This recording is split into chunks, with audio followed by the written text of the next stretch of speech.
नमस्कार सबैजनाले। आजको भिडियोमा चाहिँ हामी त्यही सेकेन्ड बिजनेस म्याथमेटिक्स पोर्सनको चाहिँ सेकेन्ड एक्सर्साइजको 5 नम्बरबाट गर्नेछौँ है। र 5 नम्बरबाट गर्नको लागि चाहिँ 5 र 6 गर्नको लागि चाहिँ हामीलाई चाहिँ इलास्टिसिटीको आवश्यकता पर्छ है। इलास्टिसिटीको कन्सेप्ट चाहिँ बुझ्नुपर्छ है। र यसको लागि केही गाह्रो छैन, सिम्पल फर्मुला छ, त्यही फर्मुला लगाएर गर्न सकिन्छ। अब हामीलाई चाहिँ अब भन्यो होइन प्राइस इलास्टिसिटी अफ डिमान्ड होइन, अथवा इलास्टिसिटी अफ डिमान्ड पनि भन्न सक्छ होइन, इडीले डिनोट गरिन्छ। यो भनेको percentage change in demand by percentage change in price भन्छ है।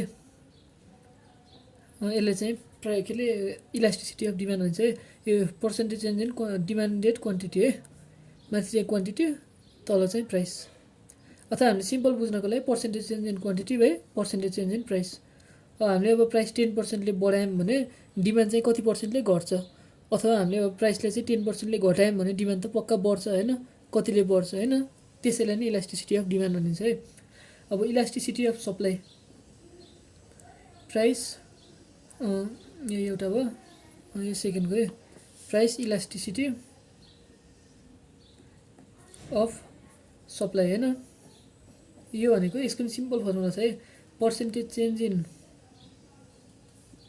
क्वान्टिटी माथि डिमान्डेड थियो, तल चाहिँ supplied, by percentage change in price.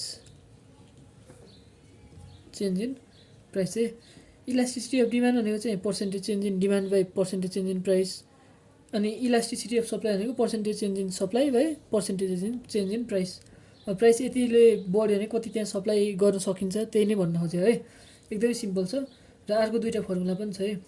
Elasticity of demand भनेको चाहिँ यो चाहिँ इलास्टिसिटी अफ डिमान्डलाई चाहिँ हामीले के पनि लेख्न सकिन्छ भने त अझ डेल भन्दा पनि डी लेखौँ, dQ by d P into P by Q है। यहाँ इडी भनेको चाहिँ त्यही भएर यहाँ डी राख्ने है, यहाँ डी हो है।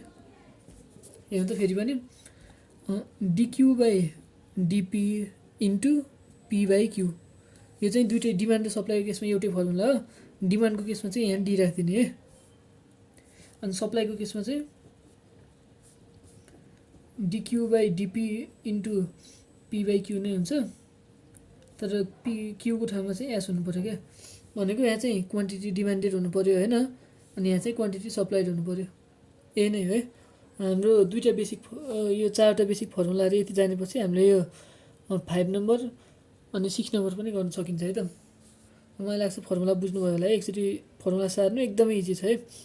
DQ by d P into P by Q हो। अब इलास्टिसिटी अफ डिमान्डको केसमा यहाँ डी लेख्नु पऱ्यो, स्मल डी होइन। इलास्टिसिटी अफ सप्लाईको केसमा यहाँ चाहिँ स्मल एस लेख्नु पऱ्यो है, त्यही नै है। अब चाहिँ हामी क्वेसन नम्बर चाहिँ 5 मा जाँदैछौँ है। यो चाहिँ एक्सर्साइज नम्बर सेकेन्ड एक्सर्साइजको है।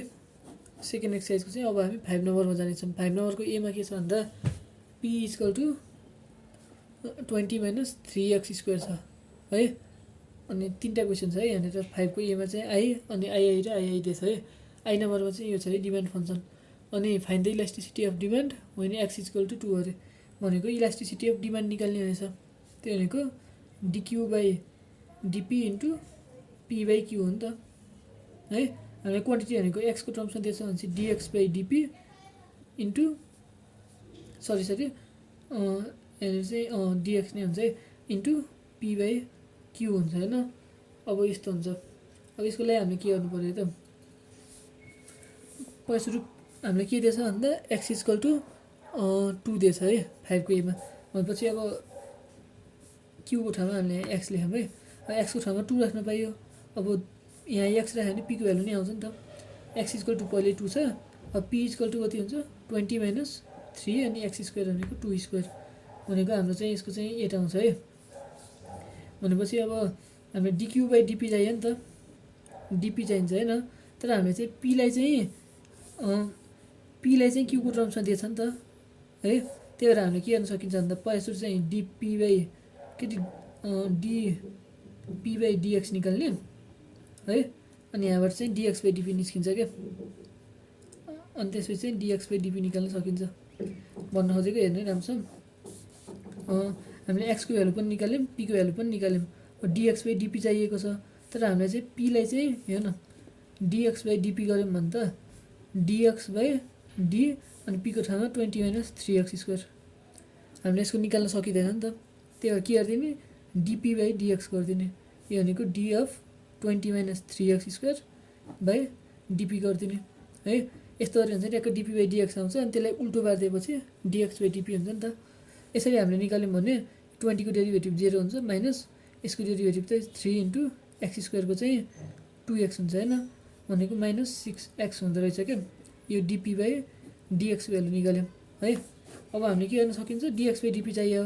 भनेपछि dx/dp भनेको के हो यसलाई उल्टो पारिदिने -1/6x हुन्छ त्यो भनेको -1/6 टाइम्स x को भ्यालु कति छ 2 छ यो भनेको -1/12 आयो है अब त हामीले निकाल्न सकिन्छ नि हैन इलास्टिसिटी अफ डिमान्ड भनेको dx/dp भनेको चाहिँ -1/12 रहेछ इन्टु p भनेको हामीले कति निकाल्यौँ 8 निकाल्यौँ बाइ q भनेको 2 निकाल्यौँ यसरी गर्दा चाहिँ -0.33 आउँछ answer therefore elasticity of demand भनेको 0.33 छ र हाम्रो चाहिँ 5 को एन्सर चाहिँ कति आएको थियो elasticity of demand equal to -0.33 आएको थियो हैन अब हाम्रो तीनटा केस छ है केसेसहरु के छ भन्दाखेरि इलास्टिसिटी अफ डिमान्डको मोडुलस चाहिँ यदि 1 सँग बराबर भयो भने चाहिँ यो के हुन्छ युनिट इलास्टिक है एकदम सिम्पल छ है इलास्टिसिटी अफ डिमान्ड चाहिँ को मोडुलस लिँदाखेरि चाहिँ ग्रेटर देन 1 आयो भने चाहिँ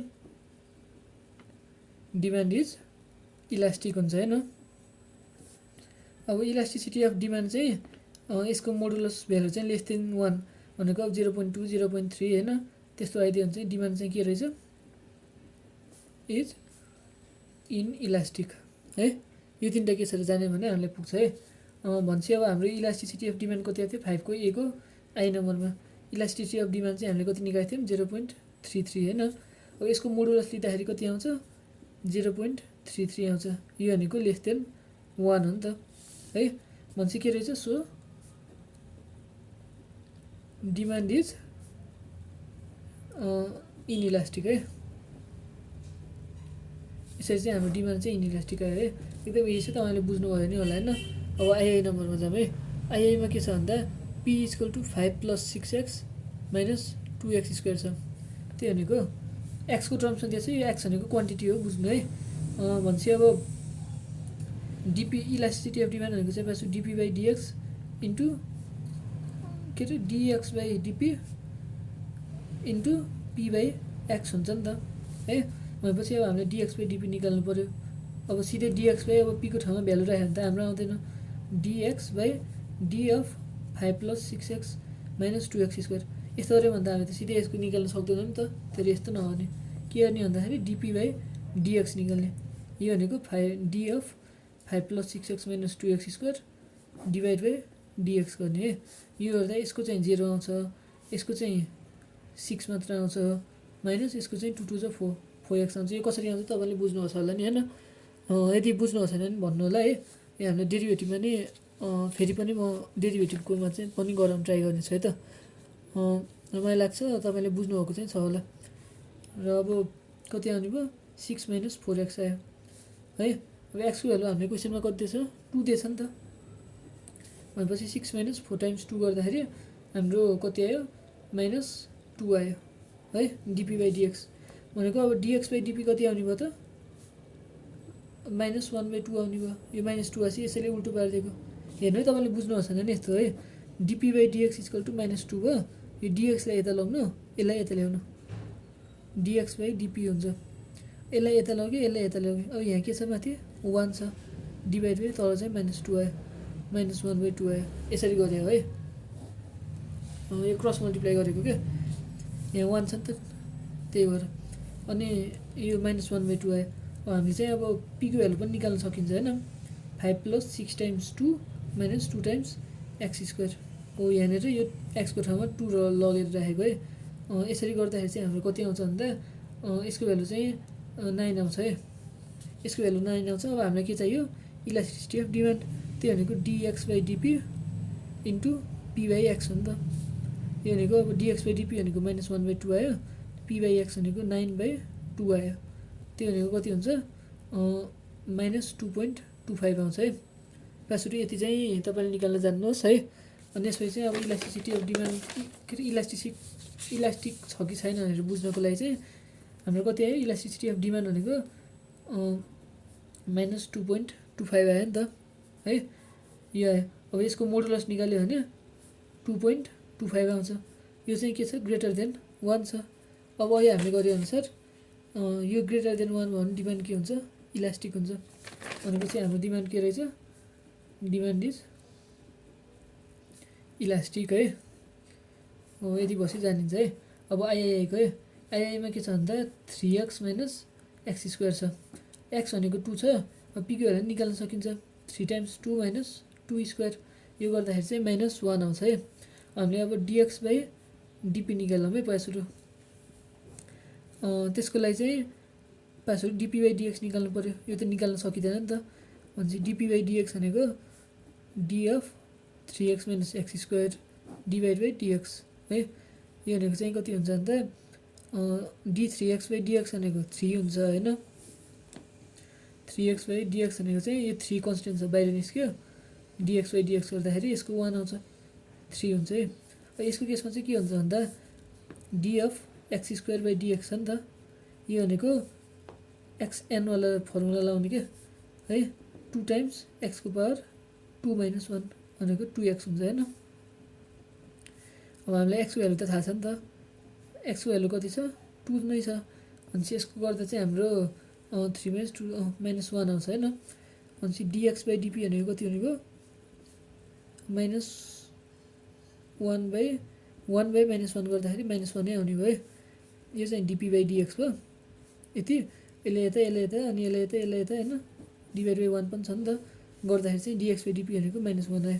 हामीले अब इलास्टिसिटी अफ डिमान्ड निकाल्न सकिन्छ, हो यो भ्यालु अनि हो यो दुईवटा value, dx by d P into P by x.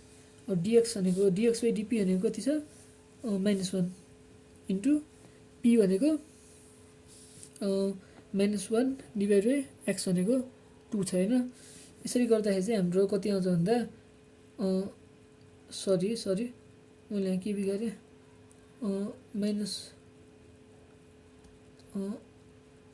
Minus पक्ने, pico value चाहिँ 2 × 4 3 × 6 यहाँ -2 आउँछ है, 2 × 4 भनेपछि 3 × 6 यसको चाहिँ हाम्रो कति आउँछ भन्दा 2 चाहिँ आउँछ है।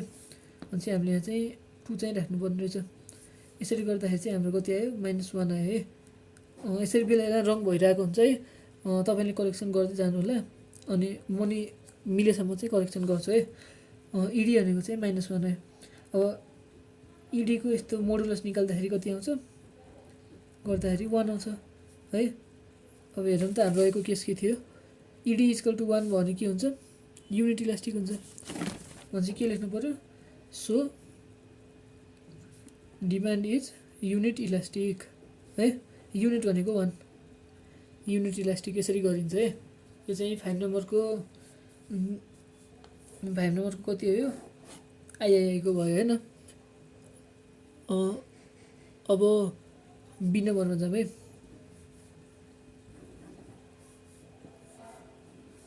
हामी चाहिँ 5 कै बी नम्बरमा जाँदैछौँ है।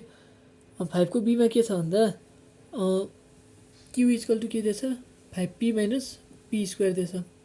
अब if the price increases by 20%, calculate the percentage increase in, त्यो हेर्छ पछि find the elasticity of demand भनेछ होइन। अब पीको भ्यालु हामीलाई कति दिएछ, 3 दिएछ। अब क्यूको भ्यालु पनि निकाल्न सकिन्छ, 5 × 3 - 3²। यसरी गर्दा चाहिँ यसको कति आउँछ, 6 आउँछ है। अब है हाम्रो फर्मुला के हो, dQ by d P into P by Q, अथवा यहाँ एक्स पनि राखिन्छ होइन क्वेसनमा दिएअनुसार। अब हेर्नु है, हाम्रो पी यो क्यूको ठाउँमा चाहिँ हामीले यो भ्यालु राख्यौँ भने त सिधै गर्नु मिल्छ नि त, त्यही भएर हामीले सिधै डिक्यू बाई डिपी निकालिदिँदा हुन्छ यहाँ, डिएफ 5p - p² बाई डिपी हो त। यसको त सिधै अब यो माथि क्यूको ठाउँमा यो राखेर गर्न सकिन्छ। अहिलेको केसमा के थियो यहाँ त, पीको ठाउँमा चाहिँ यो राख्यो भने यस्तो आउँथ्यो क्या, यस्तो फर्ममा आउँथ्यो है। सरी हामीले डिएक्स बाई डिपी निकाल्नु खोज्दाखेरि चाहिँ डिएफ यस्तो फर्ममा आउँथ्यो क्या, यस्तो फर्ममा अन्त हामीले गाह्रो हुन्छ नि त, त्यति बेला चाहिँ उल्टो पाएर गरेर गरिन्थ्यो। अब यो केसमा चाहिँ के गर्ने, सिधै राखिदिने। यसरी गर्दा 5 - 2p आउँछ है, भनेको 5 - 2 टाइम्स पीको भ्यालु कति छ 3 छ। यसरी गर्दा हाम्रो -1 आयो। अब त इलास्टिसिटी अफ डिमान्ड निकाल्न सकिन्छ, dQ by d P into P by Q है। क्वेसनले यसरी झुक्याएर दिएको हुनसक्छ है, राम्रोसँग हेर्नु है। यदि अब माथि चाहिँ डिपी तल चाहिँ डिएफ 5p - p स्क्वायर त्यस्तो केस आइदियो भने चाहिँ मिलाउने। अब चाहिँ के हुन्छ भन्दा अब चाहिँ डिक्यू बाई डिपीको -1 आयो, अनि पी भनेको 3 आयो, 6 भनेको 6 नै भन्यो नि, क्यू भनेको। यसरी गर्दा चाहिँ हाम्रो -0.5 आउँछ है। हाम्रो चाहिँ अब इलास्टिक छ छैन भनेर सोधेको छैन, यदि सोध्यो भने यसको मोडुलस भनेको चाहिँ 0.5, यो भनेको <<1 हो नि त, भनेपछि के रहेछ इनइलास्टिक रहेछ होइन। यसरी हुन्थ्यो, तर हामीले यो सोधेको चाहिँ छैन। हामीले चाहिँ यो क्वेसनमा अझै के थपेको छ भन्दा if the price increases by 20% calculate the percentage change in quantity demand अरे है। हामीले पासरी इलास्टिसिटी अफ डिमान्ड कति निकाल्यौँ, -0.5 निकाल्यौँ है। अब हाम्रो इलास्टिसिटी अफ डिमान्डको अर्को फर्मुला पनि छ नि, percentage change in quantity demanded. मैले सुरुमा लेखाएको थिएँ डिमान्डेड बाई यहाँनिर कता यतापट्टि लेखाएको थिएँ, percentage change in quantity demand by percentage change in price है। पर्सेन्टेज चेन्ज इन प्राइस है। हामीलाई क्वेसनमा के दिएछ भन्दा if the price increases by 20% भनेको यो percentage change in price increase अथवा डिक्रिज होइन। यहाँ पनि इन्क्रिज अथवा डिक्रिज है, अप पनि हुनसक्छ डाउन पनि हुनसक्छ, यहाँ पनि त्यही इन्क्रिज पनि हुनसक्छ डिक्रिज पनि हुनसक्छ है। त्यो भनेको चेन्ज हो। इलास्टिसिटी अफ डिमान्ड भनेको -0.5 भयो होइन, इक्वल टु अब पर्सेन्टेज। अब त्यो हामीले के भन्छ calculate change in percentage demanded भन्छ नि त, क्यालकुलेट चेन्ज। अब हामीलाई इन्क्रिज भनेको है, यहाँ हामीले क्यालकुलेट इन्क्रिज भनेर लेख्नुपर्छ है। Percentage change in quantity demanded by percentage change in price है। यसको ठाउँमा त हामीले कति दिएछ, प्राइस इन्क्रिजेस बाई 20% भनेको छ नि त, यस्तो हुन्छ है। तपाईँले बुझ्नुभयो होला नि होइन, पर्सेन्टेज चेन्ज इन प्राइस भनेको 20% दिएछ, चेन्ज भनेको इन्क्रिज अथवा डिक्रिज हो क्या है। यो हुन्छ होइन। अब हामीले यसरी यसलाई यता लगेर मल्टिप्लाई, यसलाई यता लगेर मल्टिप्लाई गऱ्यौँ भने percentage change in quantity demand भनेको कति आउने भयो, -10% आउने भयो है।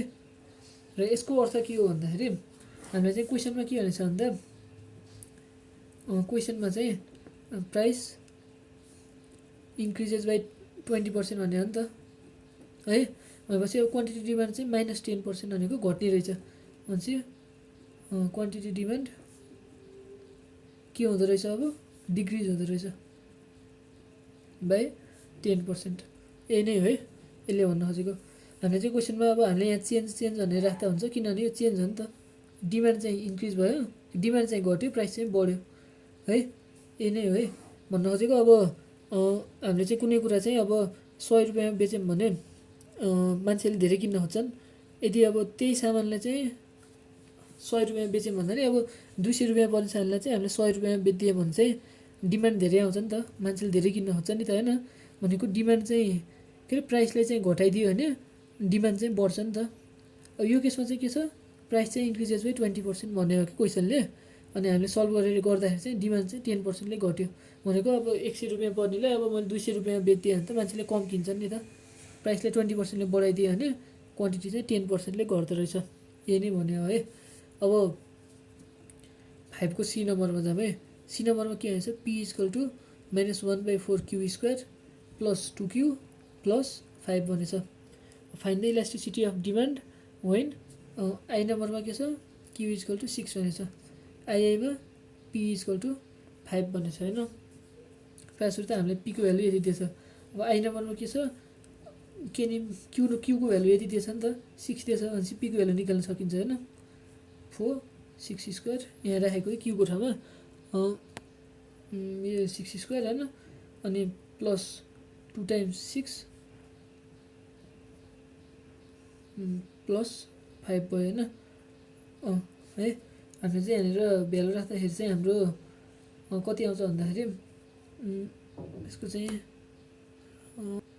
चाहिँ 8 आउँछ है पीको भ्यालु चाहिँ 8 आयो अब क्यूको भ्यालु छ पीको भ्यालु छ हामीलाई के चाहियो डिक्यू बाइ डिपी चाहियो है तर हामीलाई त पीको टर्म्समा दिएछ यहाँनिर राख्दाखेरि त मिल्दैन त्यही भएर यस्तो नहुने कि डिपी बाइ डिक्यू निकालिदिनु पहिला सुरु त्यो भनेको कति आउँछ -1/4 अनि यसको डेरिभेटिभ म सिधै गरिदिन्छु है 2q हुन्छ प्लस 2 प्लस 0 आउँछ है भन्छ अब -1/4 क्यूको भ्यालु राख्दिने इन्टु 2 क्यूको भ्यालु चाहिँ कति छ 6 छ प्लस 2 छ है हामीले यहाँ भ्यालु राख्दाखेरि चाहिँ -1 आउँछ है हाम्रो भन्छ अब डिक्यू बाइ डिपी कति हुने हो डिपी बाइ डिक्यू चाहिँ कति आयो -1 आयो डिक्यू बाइ डिपी भनेको 1 बाइ -1 भनेको -1 नै हुने भयो है भन्छ अब इलास्टिसिटी अफ डिमान्ड भनेको dQ by dP into P by Q हो नि त -1 इन्टु पी भनेको 8 छ बाइ 6 यो गर्दाखेरि चाहिँ -1.33 आयो है हाम्रो यसरी चाहिँ आई नम्बरको आयो find the elasticity of demand हामीले निकाल्यौँ होइन अब आइआईमा के छ भन्दा पी इक्वल टु 5 दिएछ अब पी इक्वल टु 5 दिएछ क्यूको भ्यालु निकाल्नु पऱ्यो अब क्यूको भ्यालु निकाल्नको लागि पीको ठाउँमा हामीले 5 राख्नु पऱ्यो होइन -1/4 Q square plus 2q plus 5 हुन्छ है यसको चाहिँ के हुने भयो -q स्क्वायर प्लस एलसिएम लिएँ मैले 8q प्लस 4 5 चाहिँ 20/4 भयो होइन अब 5 4 चाहिँ 20 हुन्छ 20 र त्यो 20 काटिन्छ है हुन्छ यसलाई यता ल्यायो भने म डाइरेक्ट कपीमा गएर हेर्नुलाई 8q इक्वल टु 0 आउँछ यो भनेको q times q minus 8 equal to 0 हुन्छ यो भनेको q इक्वल टु 0 अनि q इक्वल टु 8 आउँछ है यो इक्वल टु 0 गर्दा 0 भयो यो -8 इक्वल टु 0 गर्दा यो आउँछ है अब हाम्रो चाहिँ क्वान्टिटी के रहेछ कति नम्बर हो 5 नम्बर त्यही इलास्टिसिटी अफ डिमान्ड नै त भन्यो होइन अब इडी भनेको चाहिँ के हुन्छ dQ by dP into P by Q हुन्छ होइन डिक्यू बाइ डिपीको त हामीले निकालिसक्यो होइन कति थियो साँच्चै होइन यसरी गर्नु मिल्दैन है डिक्यू बाइ डिपीको एक्सप्रेसन चाहिँ यस्तो थियो अब हामीले यहाँनिर चाहिँ क्यूको भ्यालु पक्ने म यताको पेजमा गरिदिन्छु तपाईँले यो चाहिँ बुझ्नुभयो होला होइन 8 र 0 निकालेको है हामी कतिमा छौँ आइआईमा छौँ है आइआईमै छ साँच्चै 5 को सी को आइआई हामीले चाहिँ क्यू इक्वल टु कति निकालेको थियौँ 0 र 8 निकालेको थियौँ है अब डिक्यू बाइ डिपी मास्टर क्वेसनमा के दिएछ -1/4 Q square plus 2q plus 5 दिएछ डिक्यू बाइ डिपी निकाल्न गाह्रो छ होइन त्यही भएर हामीले के निकाल्ने पहिला डिपी बाइ डिक्यू निकाल्ने त्यो गर्दाखेरि चाहिँ हाम्रो कति आएको थियो -1/4 इन्टु 2q प्लस 2 प्लस 0 भनेको -2/1/2 q/2 प्लस 2 आएको थियो अब क्यूको ठाउँमा हामीले भ्यालु राख्नु पऱ्यो क्यूको भ्यालु चाहिँ 0 आएको थियो होइन एकचोटि भनेपछि 0/2 प्लस 2 गर्दाखेरि चाहिँ कति आउँछ 2 आउँछ है तर हामीले चाहिँ 0 चाहिँ नलिने 0 लियो भने त अब क्वान्टिटी नै डिमान्ड भएको छैन भने त त्यो त भएन नि त हामीले चाहिँ क्यूको ठाउँमा चाहिँ 8 चाहिँ राख्ने है -8/2 प्लस 2 गर्ने यसरी गर्दा चाहिँ हाम्रो कति आउँछ भन्दा 2 4 8 भनेपछि -2 आउँछ है भनेपछि अब डिक्यू बाइ डिपी भनेको कति हुन्छ डिपी बाइ डिक्यू त यति भयो अब डिक्यू बाइ डिपी भनेको -1/2 आउँछ होइन भनेपछि dQ by dP into elasticity of demand भनेको पी बाइ क्यू हुन्छ अब यहाँबाट चाहिँ डिक्यू बाइ डिपी भनेको -1/2 इन्टु पी भनेको कति छ क्वेसनमै दिएको साँच्चै आइआईमा पीको भ्यालु कति दिएको थियो अरे 5 दिएको थियो होइन भनेपछि 5/क्यूको भ्यालु हामीले निकाल्यो 8 है यो गर्दाखेरि चाहिँ हाम्रो -5/16 आयो है यतिकैमा छोडिदिए पनि मिल्छ है 5 नम्बरको बुझ्नुभयो जस्तो लाग्यो मलाई र रिवाइन्ड गरेर नि हेर्नु होला है यो बुझिन्छ है 6 नम्बरमा गइहालौँ 6 नम्बरमा के छ भन्दा इलास्टिसिटी अफ डिमान्ड भनेको कति दिएछ -0.8 दिएछ अनि क्यूको भ्यालु कति दिएछ 1400 - पी स्क्वायर दिएछ फाइन्ड क्यु भनेछ है। भनेपछि अब यसको लागि चाहिँ के हुन्छ भन्दा forward value of Q will make the elasticity of demand if the demand function is भनेपछि हामीले चाहिँ यस्तो गर्नु मिल्छ है। पासुरु इलास्टिसिटी अफ डिमान्ड भनेको चाहिँ d Q by d P into P by Q हो नि त। डिक्यु बाई डिक्यु पी निकालौँ, त्यो भनेको D of 1400 minus P square by D P होइन। यो भनेको चाहिँ 0 माइनस भनेपछि माइनस 2p आउँछ होइन, यस्तो आउँछ है। अब हामीले चाहिँ अब पीको भ्यालु त हामीलाई थाहा छैन है, त्यही भएर हामीले के गर्ने भन्दा इलास्टिसिटी अफ डिमान्ड भनेको चाहिँ d Q by d P into P by Q हुन्छ। यहाँनिर ल राखिदिने कि value minus 2p into P by Q है। इलास्टिसिटी अफ डिमान्ड भनेको माइनस 0.8 छ, यो भनेको minus 2p square by Q हुन्छ नि त। अब यहाँ चाहिँ हामीले अब के को भ्यालु निकाल्ने रहेछ, find the value of Q भनेछ। क्युको भ्यालु निकाल्नाले पीलाई नै क्युकै टर्म्समा लेख्थ्यौँ है। अब पीलाई क्युको टर्म्समा लेख्दाखेरि के हुन्छ भन्दा यहाँबाटै गरिदिउँ। पी स्क्वायर भनेको चाहिँ यसले यतालाई भने 1400 माइनस क्यु हुन्छ है। पी स्क्वायरको ठाउँमा चाहिँ 1400 माइनस क्यु लेख्नु मिल्छ क्या। भनेपछि minus 2 times 1400 minus Q divide by Q हुन्छ है। यो क्यु ए क्यु भयो होइन, यसले यता मल्टिप्लाई गर्ने माइनस माइनस त जान्छ होइन। भनेपछि 0.8 क्यु इक्वल टु यी दुइटा मल्टिप्लाई गर्दा 2800 प्लस अनि माइनस त गइसक्यो साँच्चै है, भनेपछि माइनस 2 क्यु नै भयो होइन। यसले हामीले सल्भ गर्दा 2.8 क्यु इक्वल टु 2800 भयो। यसले हामीले सल्भ गऱ्यो भने क्युको भ्यालु चाहिँ कति आउँछ भन्दा 1000 आउँछ है। 2800 डिभाइड बाई 2.8 1000 आउँछ। यसरी चाहिँ हामीले एकदम इजी तरिकाले गर्न सकिन्छ है। इडीको भ्यालु दिएछ, क्युको भ्यालु दिएछ होइन। हामीले क्यु फाइन क्यु भनेर सोधेछ क्वेसनले है। यहाँबाट चाहिँ अब d Q by d P into P by Q हुन्छ नि त इलास्टिसिटी अफ डिमान्डको त होइन। Percentage change in quantity demand र अनि पर्सेन्टेज चेन्ज इन प्राइस हामीले त्यो चाहिँ युज गर्नु मिलेन नि त, किनभने हामीलाई त त्यो पर्सेन्टेजको त कुरै छैन। त्यही भएर यही फर्मुलामा चाहिँ अब डिक्यु बाई डिपी निकाल्ने माइनस 2p आयो। डिक्यु बाई डिपीको ठाउँमा माइनस 2p राखिदिने होइन, माइनस 2p राखिदिने अनि पीको ठाउँमा पी नै भयो, क्युको ठाउँमा क्यु नै भयो होइन। अब यसलाई सल्भ गर्दा चाहिँ इडीको ठाउँमा यो माइनस 0.8 राखियो equal to minus P into P P square भयो बाई क्यु भयो होइन। अब यहाँबाट पी स्क्वायरको भ्यालु कति आउँछ 1400 माइनस क्यु आउँछ बाई क्यु है। यसले यता मल्टिप्लाई गरी 0.8 क्यु भयो, माइनस माइनस उडेर गयो है। अनि 14 टु द 2800 माइनस 2 क्यु। यसलाई सल्भ गर्दाखेरि चाहिँ क्युको भ्यालु चाहिँ 1000 आयो है। पहिला पीको भ्यालु निकालेर क्युको भ्यालु निकाल्न सकिन्छ होइन, तर हामीले सिधै क्युको भ्यालु भनेछ नि त। भनेपछि अब यसरी गर्दा सिधै आयो नि त है। यसरी चाहिँ हामीले गर्न सकिन्छ है। र आजको लागि चाहिँ यति नै गरौँ। आजको भिडियोमा चाहिँ म अब यो एक्सर्साइजको रिमेनिङ क्वेसनहरू लिएर आउनेछु है। ल त्यति बेलासम्मको लागि धन्यवाद है।